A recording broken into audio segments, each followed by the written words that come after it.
여러분, 포병을 아시나요? 2차 세계대전에서 포병의 적 사살률이 60%라는 통계가 있습니다. 그만큼 전쟁에서 포병만큼 중요한 것도 없는데요. 대한민국의 세계에서 알아주는 자주포가 있습니다. 바로 K9 자주포입니다. K9 자주포는 여러분이 알듯이 독일의 PZH-2000과 맞먹는 성능을 가진 자주포입니다. 그런데 이런 괴물자주포를 국방부에서 세계 최강급으로 개량한다고 합니다. 오늘은 그 개량 자주포의 성능과 추가된 포탄을 풀어서 설명드리려고 합니다.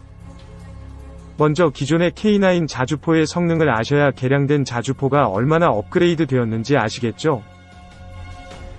재원부터 보도록 합시다. 무게 47톤, 길이 12m, 넓이 3.5m, 높이 3.28m, 주포 52 구경장 155mm, 곡사포 15초, 급속사격 3발. 3분간 최대 발사속도 분당 6발, 1시간 지속사격 분당 2발, 최대 사거리 40km에서 53km, 탄약 적재량 48발, 최고속도 67km. 항속거리 360km, 출력 1000마력, 톤당 마력 21.6마력. 승무원 5명. 기존 자주포의 성능은 이 정도 됩니다. 그럼 개량된 성능을 소개해드리겠습니다. 먼저 장전 방식이 완전 자동으로 변했습니다. 이렇게 포탄 이송에서부터 포신에 밀어넣기까지 모두 자동으로 바뀌었습니다. 이는 포탄 발사 속도를 높이는데 엄청난 효과를 거둘 수 있다고 하는데요. 자주포의 후방에 이 장전장치와 포탄을 적재할 수 있다고 합니다. 승무원은 이렇게 탑승합니다. 승무원 뒤쪽에서 모든 장전과 발사 과정이 이루어지는 거죠. 순서는 이러합니다. 1. 포탄 이송 장치가 포탄 적재 장치에서 포탄을 꺼내 복합장전기에 전달합니다. 2. 복합장전기는 포탄을 포신의 폐쇄기로 이동시키고 삽입합니다. 3. 장약 이송 장치가 장약 적재 장치에서 장약을 포신으로 밀어넣습니다. 4. 폐쇄기가 닫히고 발사됩니다. 상당히 간단한 순서죠. 기존의 사람이 수행하던 일을 기계가 수행하니 힘도 들지 않고 빠른 사격이 가능합니다. 포탄도 개발이 되었습니다. 기존의 포탄은 희기능만 있었던 반면에 새로운 종류의 포탄은 정밀 유도 포탄, 정찰 포탄이 되겠습니다. 이름만 들어도 무시무시하죠? 그럼 정밀 유도 포탄부터 알아봅시다. 이 포탄의 이름은 GAM-15입니다. 국과연과 풍산이 함께 개발하는 사거리 100km 급 활공 유도 포탄입니다. 생긴 건 양옆에 날개가 있어 정밀한 사격이 가능하도록 만들었습니다. GPS와 IMU 통합 항법 유도 장치가 내장되어 있어 정밀한 포격이 가능합니다. 이 포탄을 시뮬레이션 해본 결과 50%의 포탄이 목표 지점 6m 내에, 90%의 포탄이 10m 내에 탄착되었다고 합니다. 대단하죠? 포탄 아래 사진을 보시면 최대한 고각으로 쏘아 올려 날개를 핀 후 정밀 유도를 하는 방식입니다. 이렇게 정밀한 유도가 필요한 이유는 민간인 피해 최소화와 아군 피해 최소화, 적 사살 최대화를 위한 것인데요. 미국의 엑스칼리버탄과 상당히 유사한 탄이라고 합니다. 다음은 정찰포탄을 소개하겠습니다. 전체적으로 생긴 모양인 이러한데요. 이 포탄을 자주포에서 쏘아 올리면 작전 지점에서 아래 사진처럼 낙하산이 펴지게 됩니다. 낙하산이 펴지면 요렇게 되는데요. 목표 지점에서 낙하산이 펴지면 목표 지점의 상황을 볼 수 있다고 합니다. UAV, 무인기와 함께 사용한다고 하는데요. 그럼 서로 시너지 효과를 내며 두 가지의 효과를 높여주게 된다고 합니다. 개량 자주포의 전체적인 포격 양상은 이러합니다. 이렇게 사격 지휘 장갑차나 레이더, C4I에서 상황을 전달받으면 CVV BTCS, 포병 사격 지휘 시스템, 로 K9 자주포 포탑을 원격으로 조준, 장전, 발사하게 됩니다. 원래 CV에서 무전을 해서 자주포 측에서 방열과 장전, 사격을 하게 되던 시스템에서 CV에서 사격까지 원격으로 조종하니 CV와 자주포 사이의 커뮤니케이션 에러를 없앨 수 있는 혁신적인 방식입니다. 이것들이 2014년에 공개된 사진들이니 이제는 더 엄청난 개조를 할 것 같습니다. 그런데 걱정하는 것은 이렇게 엄청난 개조를 시키면 예산이 엄청나게 들어갈 것입니다. 하지만 이 개조가 완료되면 대한민국 포병 전력은 세계 최강이 될 게 확실합니다. 그리고 적용되는 다른 기술이 있는데요. 1. 항법장치 개선. 일단 K9은 INS-만 사용을 하는데 KOA1과 같이 INS 플러스 PGS로 갑니다. 그래서 기존의 위치 보정 시간의 딜레이를 없애고 실시간으로 위치를 보정합니다. 2. APU 설치. 이건 주엔진의 마모와 연료 소모를 줄이기 위한 조치입니다. 얼마 전에 K9이 엔진의 마모율이 높다는 기사가 나온 적이 있는데 이와 관계가 있습니다. 일단 K9의 유압장치는 배터리가 감당하기 힘들 정도로 전기를 소모합니다. 사격을 위해선 무조건 시동을 걸어야 합니다. 3. 에어컨 및 집단 방호, 양압기 기능 추가.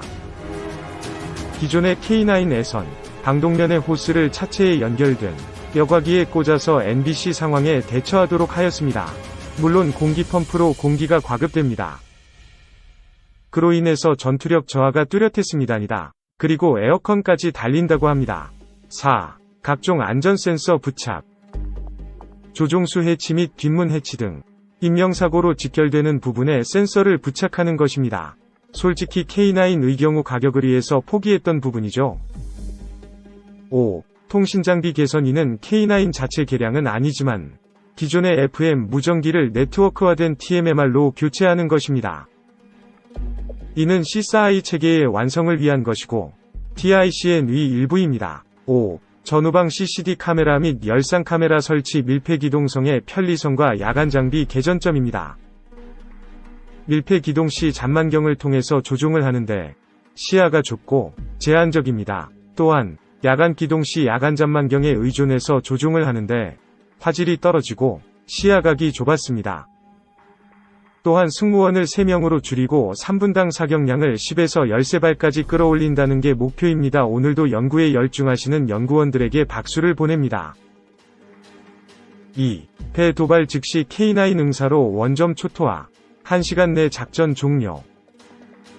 2011년 11월 23일 오후 2시 33분 북한 개머리 해안포 기지에 122mm 방사포 포탄 수십 발이 연평도에 떨어졌다. 해상 사격훈련을 진행하던 해병대 연평부대는 선 조치, 후보고 원칙에 따라 K9 자주포 포신을 북측 개머리 진지로 돌려 응사했다. 합동참모본부는 즉시 위기조치반을 소집해 6회 공군, 해병 합동전력 투입 준비와 경계태세 강화를 전군에 지시했다. 장거리 공대지 정밀유도탄, 슬램 ER을 장착한 F-15K가 공군 비행장에서 긴급 출격하고 초계 비행 중이던 KF-16이 연평도 상공으로 즉각 이동했다. 서해상에서 임무 수행 중이던 한국형 구축함 4500T급에는 유도탄과 함포 사격 준비 명령이 떨어졌다. 백령도에서는 코브라 공격 헬기와 상륙저지 병력이 공기부양정을 동원한 북한의 기습강점 시도를 차단했다. 대구기지에서 발진한 F-15K가 이번 도발을 지시한 북한군 4군단 예하 지휘소에 슬램 ER 미사일을 명중시켰다. 내륙부대의 K9 포격으로 도발 원점을 무력화하고 지휘소 정밀 타격으로 상황 발생 1시간여 만에 작전은 종료됐다. 이상은 북한의 연평도 포격 도발 1년을 맞아 군이 23일 실시할 합동 군사훈련 시나리오다. 합참은 북한 서북도서 도발을 가정한 실제 기동훈련과 모의 공격훈련을 이같이 진행한다고 22일 밝혔다. 이번 훈련에는 서북도서 지역에 대폭 보강된 K9 자주포를 비롯해 공군 전투기가 동원되고 연합사령부의 정보자산을 비롯한 일부 전력이 포함된다. 작년 연평도 포격 당시 도발 원점을 탐지하지 못해 K9 자주포 대응 사격이 엉뚱한 무도 해안포 진지를 향했다. 또 전투기를 출격시키면서 지상공격용 미사일을 장착하지 않아 여론의 질타를 받았다. 군은 이를 보완하기 위해 최근 서북도서에 배치된 음향표적 탐지 장비 할로 HALO와 신형 대포병 레이더 아서를 활용하고 지상공격이 가능한 슬램 ER 미사일을 장착한 전투기를 출격시킨다. 슬램 ER는 사거리가 270km에 이르러 북방 안개선 NLL 부근에서는 평양까지 타격할 수 있다. 최근 북한의 공기부양정 기습 우려를 대비해 이를 가정한 대응도 이번 훈련에 포함됐다. 정승조 합참의장은 연평도 포격 도발의 희생과 교훈을 상기하고 군의 완벽한 대응 태세를 점검하기 위해 이번 훈련을 실시한다 그 배경을 설명했다. 정 의장은 북한이 또다시 도발을 감행한다면 우리 군은 공군 전력을 포함한 합동 전력으로 도발엉정과 지원 세력까지 단호히 응징할 것이라며 어떠한 경우에도 연평도 포격 도발과 같은 북한의 기습 도발을 허용하지 않을 것이라고 강조했다.